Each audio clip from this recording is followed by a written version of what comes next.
Ternyata tuh selain serem, mereka tuh juga ganas. Dia ada siang dan malam, shiftnya 24 jam.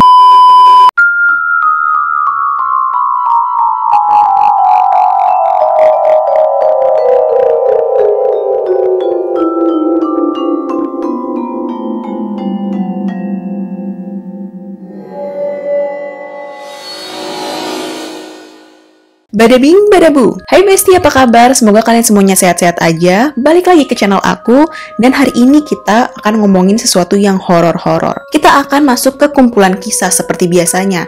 Tapi bedanya hari ini aku akan ngomongin sesuatu yang dari lokal, lebih ke Indonesia. Kita akan ngebahas hantu-hantu yang underrated. Kita tahu tentang kuntilanak, kita tahu tentang pocong, kita tahu tentang genderuwo. Mereka udah mainstream, mereka udah papan atas. Kalau di dunia perhantuan tuh ada kelas-kelasnya ya. Ini kita mau ngomongin hantu-hantu yang gak kalah seremnya, tapi dia gak banyak orang yang tahu. Mungkin orang-orang lokal aja yang tahu, tapi gak satu Indonesia Raya Merdeka tahu tentang mereka. Side note aja, aku juga agak takut ya waktu ngeriset mereka. Jadi aku inget banget malam-malam aku lagi ngeriset tentang hantu-hantu ini. Aku posisinya juga gak sendirian, aku lagi video call. Terus waktu itu juga masih jam 9-an, masih belum terlalu malam. Dan tiba-tiba aku ngeliat laptop aku ke-scroll 2 kali. Dan aku merinding banget, jadi aku langsung mikir, oke, this is no joke, ini nggak bercanda, mereka beneran serem. Dan mereka ini legit mungkin. Tapi sebelum kalian tahu siapa 3 hantu underrated ini, jangan lupa like dan subscribe video ini. Dan jangan lupa juga kalian nyalain lonceng supaya kalian nggak ketinggalan sama video-video terbaru aku. And now, let's get started. Pertama ini adalah Batitong dari Toraja. Mungkin beberapa dari warga Toraja ada yang pernah dengar istilah Toroko Nakanda Ko Batitong. Kalau kamu lambat melangkah, maka kamu akan dimakan setan. Seperti yang kita semua tahu, kalau Tanah Toraja itu emang terkenal banget dengan kemistisannya. Aku sendiri personally pernah ke Tanah Toraja waktu aku SD, dimana waktu itu juga kalau nggak salah ada pemakaman, ada prosesi pemakaman. Aku pergi ke kuburan-kuburannya, menurut aku tuh fascinating. Aku juga dengar dari guide-nya, terus aku juga dengar dari beberapa orang lokal. Jadi nggak asing ya kalau Tanah Toraja tuh punya salah satu hantu yang cukup menyeramkan, tapi nggak banyak orang yang tahu tentang ini. Jadi Batitong itu adalah hantu di mana dia tadinya adalah seorang wanita yang bersalin, namun gagal dan dia meninggal. Arwahnya ini nggak terima karena dia nggak bisa hidup dan anaknya juga nggak bisa hidup. Jadi dia bergentayangan dan memusuhi manusia-manusia. Dia suka mencelakakan manusia, terutama ibu-ibu hamil, ibu-ibu yang bersalin. Batitong ini akan merasuki orang-orang tersebut untuk diperalat supaya mereka mau melakukan apapun yang Batitong ini mau. Biasanya nih ya, Batitong akan mencari orang-orang yang dahi, kepala, juga telapak tangannya bersinar. Nah, masalahnya yang bikin serem nih ya, dia itu kerjanya siang sama malam. Dia ada siang dan malam, shiftnya 24 jam. Jadi kadang-kadang kalau kita mikir kayak, oh oke, kita takut sama hantu malam aja, karena siang-siang hantu bakalan nggak ada. Ini Batitong siang-siang juga gentayangan masalahnya. Batitong ini dipercaya dia punya gigi kuning, rambutnya kusut, matanya berair. Dia juga nggak makan nasi hitam dan bibirnya selalu hitam karena dia menghisap sirih. Dan Batitong ini juga sering memangsa hewan-hewan peternakan, contohnya kerbau.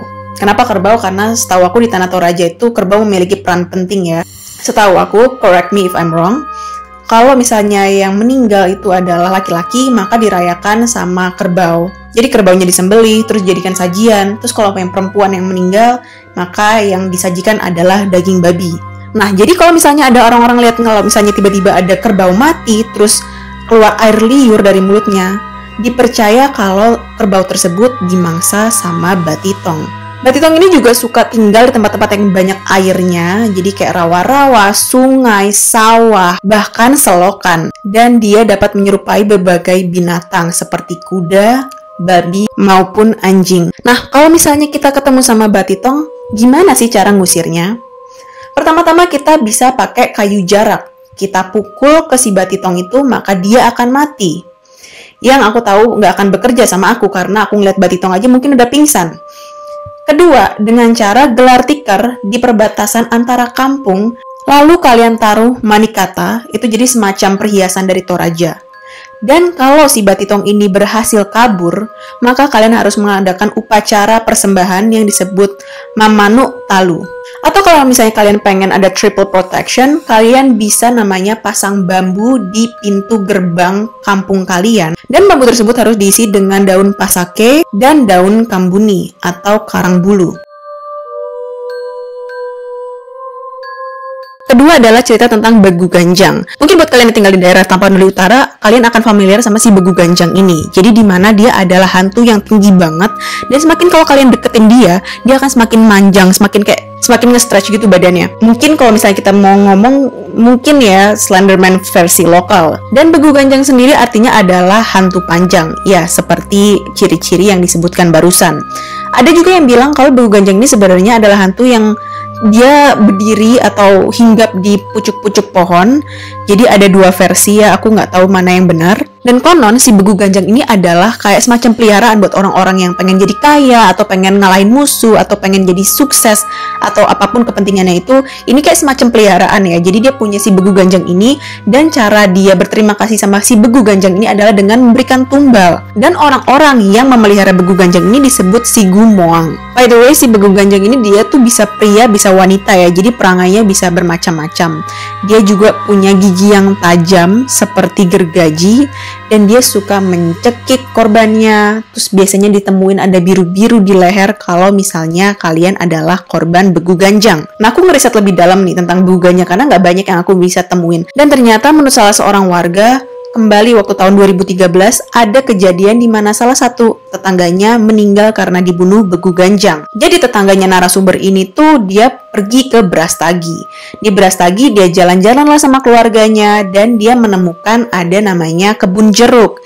Dia iseng lah dipetik satu jeruknya dan dia makan. Dia nggak izin sama si pemilik kebun jeruk tersebut kalau dia mau jeruknya. Dan setelah mereka pulang dari jalan-jalan, si tetangganya ini tuh kayak ngerasa sakit perut yang melilit banget, dibawa ke rumah sakit, dan dokter bilang, ini bukan masalah medis, dan kita nggak bisa nemuin apa-apa. Kita aja nggak tahu kenapa dia bisa sakit perut kayak gini. Dan akhirnya si bapak ini, si tetangga ini dilepaskan dari rumah sakit, dan keluarganya, oke, gimana kalau kita bawa ke paranormal? Dan akhirnya sama keluarganya dibawalah si tetangga ini ke paranormal. Di sana si tetangga ini ngaku, oh iya sebelumnya aku tuh makan jeruk, aku nyuri jeruk dari perkebunan jeruk ini, bla bla bla bla bla.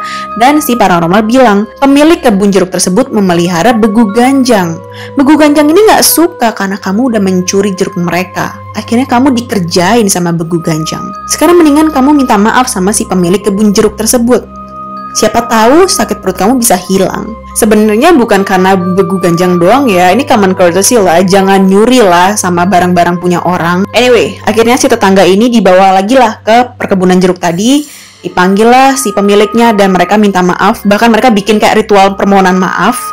Tapi Begu Ganjang di kebun tersebut nggak mau maafin bapak ini, dan akhirnya bapak ini dibiarkan sakit perut terus sampai akhirnya dia meninggal. Ngeri juga ya kalau gitu ya, karena si pemiliknya sendiri mungkin bisa memaafkan, tapi peliharaannya ini nggak bisa maafin.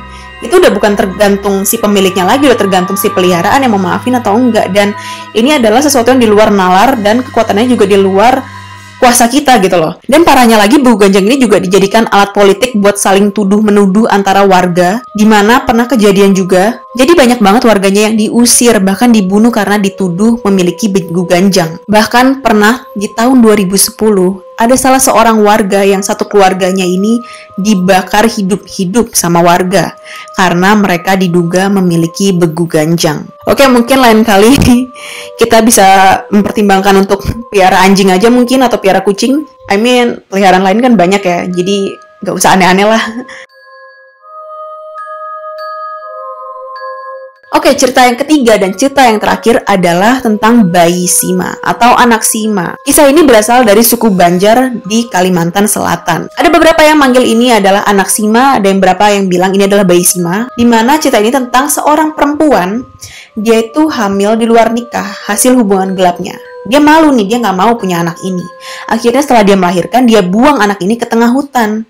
Anaknya ditinggal di situ kan, nangis berhari-hari, lapar, dingin, iyalah bayi masih merah kan. Dan saat anak ini hampir mati, tiba-tiba anak ini tuh didatengin sama siluman takau. Siluman takau ini sayang banget sama si anak ini. Dibawalah kemana-mana, kadang digendong belakang, kadang digendong depan. Nggak cuma sayang, anak ini juga dimanjain. Tiap hari dikasih makan jantung manusia yang masih hidup. Dan saking sayangnya si siluman takau ini, dia bahkan ngasih sebagian dari ilmu yang dia punya untuk si anak ini. Anak ini akhirnya belajar ilmu sakti dari si hantu takau ini. Apalagi hantu takau ini terkenal salah satu hantu terkuat di Kalimantan Selatan. Akhirnya setelah bayi ini menguasai ilmu hitam tersebut, dia menggunakan untuk menarik hati manusia-manusia.